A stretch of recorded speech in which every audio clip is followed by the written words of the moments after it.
오늘도 본당에 나오시고 또 가정에서 새벽 예배 참여하신 모든 분들께 하나님의 은혜가 충만하기를 주의 이름으로 축원합니다. 오늘은 이제 하나님께서 그 2장에서 엘리 제사장 집에 그 심판을 내릴 거라고 말씀하셨는데 그 심판이 현실화되는 그런 이야기입니다. 1절부터 5절까지를 보시면 이제 이스라엘과 블레셋이 서로 이제 진영을 갖추고 전쟁을 벌입니다. 전쟁이 벌어졌는데 이 첫 번째 전투에서 이스라엘 군대가 패하게 됩니다. 그래서 한 4천 명 가량이 죽습니다.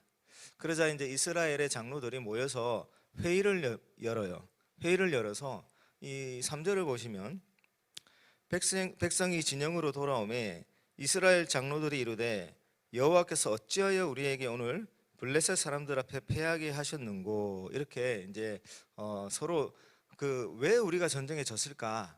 하나님께서 우리를 왜 지켜주지 아니하고 그 이방민족인 블레셋 사람들에게 패하게 하셨는가?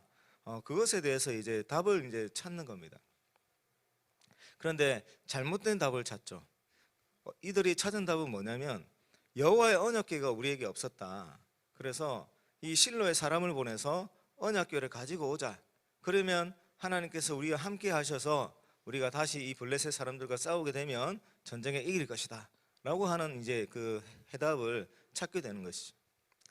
여러분, 우리가 인생을 살아가다가 어떤 문제, 특별히 좀 어려운 문제에 부딪히면 진단을 잘 내려야 됩니다. 왜 그 어려운 문제가 내 인생에 찾아왔는가? 우리 가정에 이렇게 심각한 그 문제들이 왜 찾아왔는가? 그 답을 잘 찾아야 되는데, 그 답을 찾을 때 가장 중요하게 생각해야 되는 부분이 우리는 하나님의 백성이기 때문에 하나님과의 관계 속에서 찾아야 합니다. 반드시 하나님께서 우리에게 주신 하나님의 말씀, 하나님의 약속, 우리가 하나님의 백성으로서 살아가야 어떠한 태도들, 그 가운데서 답을 찾아야 합니다. 자, 그런데 오늘 이 이스라엘이 전쟁에서 졌고 그리고 이 전쟁에서 진 이유를 찾을 때 하나님께서 자신들에게 주신 말씀에서 찾지 않았습니다. 조금만 돌아보면 그 2장에서 하나님께서 하나님의 사람을 보내서 제사장 엘리에게 분명히 경고하셨습니다. 너희 두 아들이 내 것을 빼앗고 있다. 내 자리를 차지하려 한다. 그래서 내가 너희 집에 저주를 내릴 것이다. 이렇게 말씀을 하셨어요.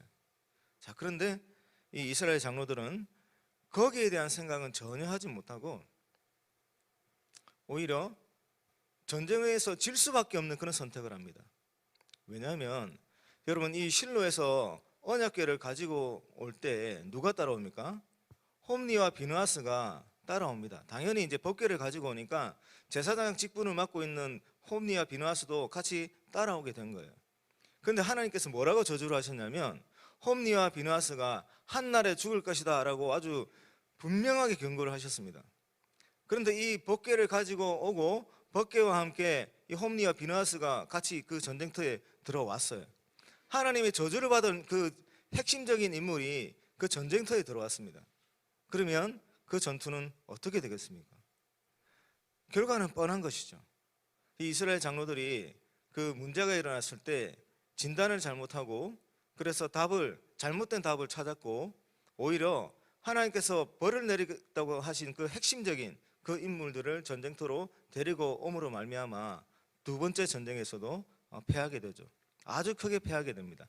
3만 명이 죽게 되고 그리고 홈리와 비느하스가 그 전쟁터에서 같은 날 죽게 되고 그 소식을 들은 제사장 엘리가 의자에 앉아 있다가 목이 꼬꾸라져서 죽게 되고 그 소식을 들은 그 비느하스의 아내, 제사장 엘리의 며느리 비느하스의 아내가 아이를 낳다가 죽어가는데 죽으면서 우리가 하나님께 저주를 받았다, 하나님의 영광이 우리에게 떠나갔다라고 하는 그 뜻을 담아서 아이의 이름을 이가봇이라고 하는 아이의 이름을 남기면서 그 며느리도 죽습니다.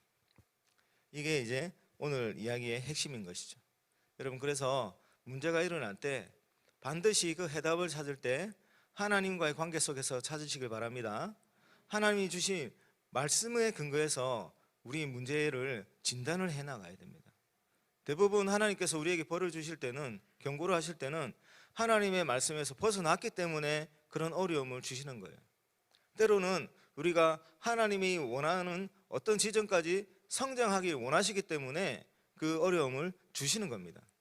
그런데 단순히 그 현상에 우리가 온 마음을 빼앗겨 가지고 단순히 지금 내게 찾아오는 그 어려움들을 넘어가기 위한데 넘어가기 위한 그런 데 초점을 맞추면 우리는 잘못된 답을 찾을 수밖에 없습니다. 그래서 그렇게 되면 임기응변으로 그 순간은 잠깐 넘어갈 수 있을지 모르겠지만 얼마 가지 못합니다. 또다시 똑같은 그거보다 조금 더 심한 그런 문제들이 우리에게 찾아오는 것이죠.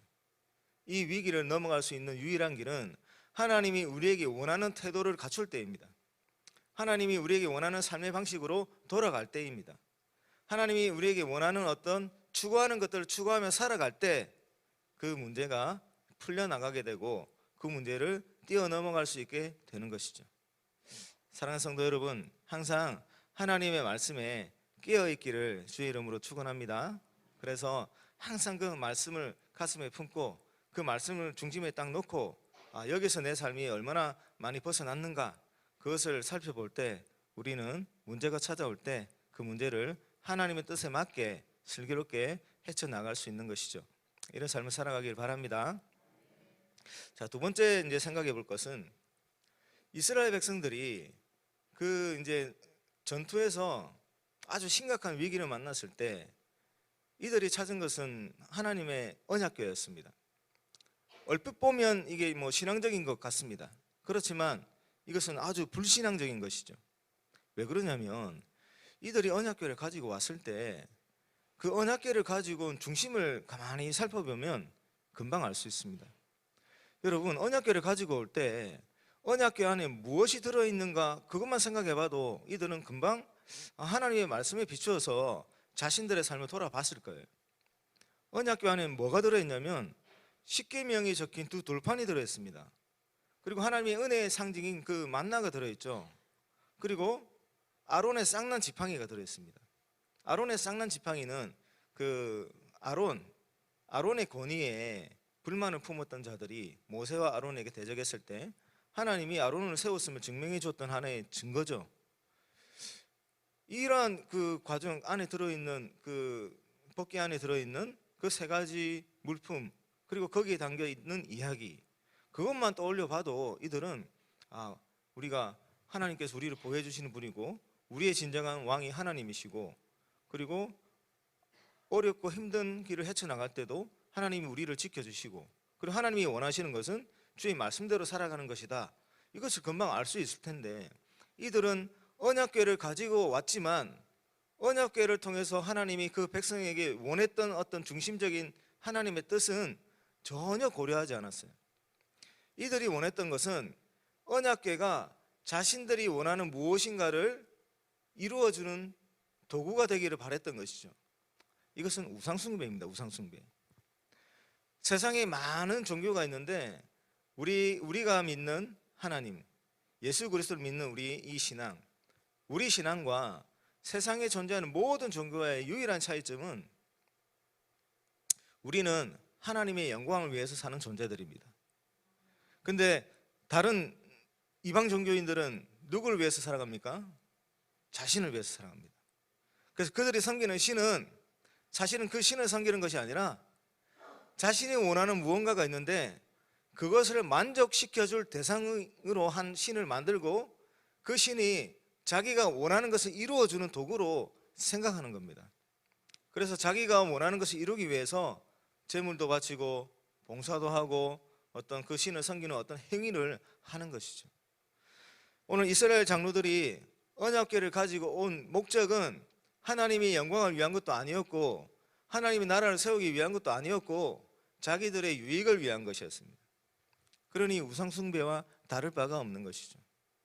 하나님은 이 법궤를 주고 성막을 지으라고 하시고 그 안에 법궤를 두라고 하면서 이 성막에 가지고 있는 핵심적인 메시지가 있는데 내가 너희들과 함께 하겠다입니다. 그리고 그 성막 안에 있는 그 십계명 그리고 만나 그리고 아론의 쌍난 지팡이 이런 여러 가지 것들을 통해서 너희들이 진정으로 나를 왕으로 섬기고 내 말씀에 순종하고 그 나의 말을 따라 살아간다면 내가 너희들을 지켜줄 것이다 라고 하는 이런 약속을 했죠. 근데 이스라엘, 지금 오늘의 그 이스라엘 군대와 이스라엘 장로들은 그런 약속은 전혀 상관없이 자신들이 추구하는 바를 위해서 언약궤를 가지고 왔던 겁니다. 그래서 하나님께서 이스라엘 백성들을 전쟁에서 패하게 만들었죠. 사랑하는 성도 여러분, 우리는 하나님의 영광을 위해서 살아가는 존재임을 꼭 기억하시기 바랍니다. 그리고 하나님이 우리를 착취하기 위해서, 우리에게서 무엇인가를 뜯어내기 위해서 하나님의 말씀에 순종하라고 하신 것이 아닙니다. 우리가 진정으로 하나님을 왕으로 섬기고 하나님의 영광을 위해서 살아갈 때, 그때 우리에게 진정한 자유가 주어집니다. 그때 우리가 모든 것들을 충만히 누립니다. 그때 우리의 삶이 모든 두려움과 걱정과 아픔들을 다 떨쳐버리고 진정한 평강과 안식 가운데 살아갈 수 있습니다. 그게 우리에게 주어지는 그 가장 큰 하나님의 은혜입니다. 우리가 하나님을 진정으로 왕으로 섬길 때, 우리가 하나님의 종이 되어서 착취당하는 것이 아니라 무한하신 하나님의 능력이 우리의 능력이 되고, 전지하신 하나님의 지혜가 우리의 지혜가 되고, 하나님이 만들어 가시는 참된 그런 안식과 평강이 충만한 그런 나라가 우리들의 나라가 되는 것이죠. 그게 하나님께 우리에게 주어진 선물입니다. 그렇기 때문에 우리 모든 성도님들, 하나님의 영광을 위해서 살아가는 은혜가 있기를 바랍니다. 다른 이방 종교를 섬기는 사람들과 다르게 우리의 만족을 위해서 하나님을 섬기는 것이 아니라 하나님의 영광을 위해서 하나님의 말씀을 잘 순종하고 그 말씀을 따라 살아감으로 하나님이 주시는 참된 평강도 누리시고 하나님이 주시는 것들로 충만한 삶을 누리시길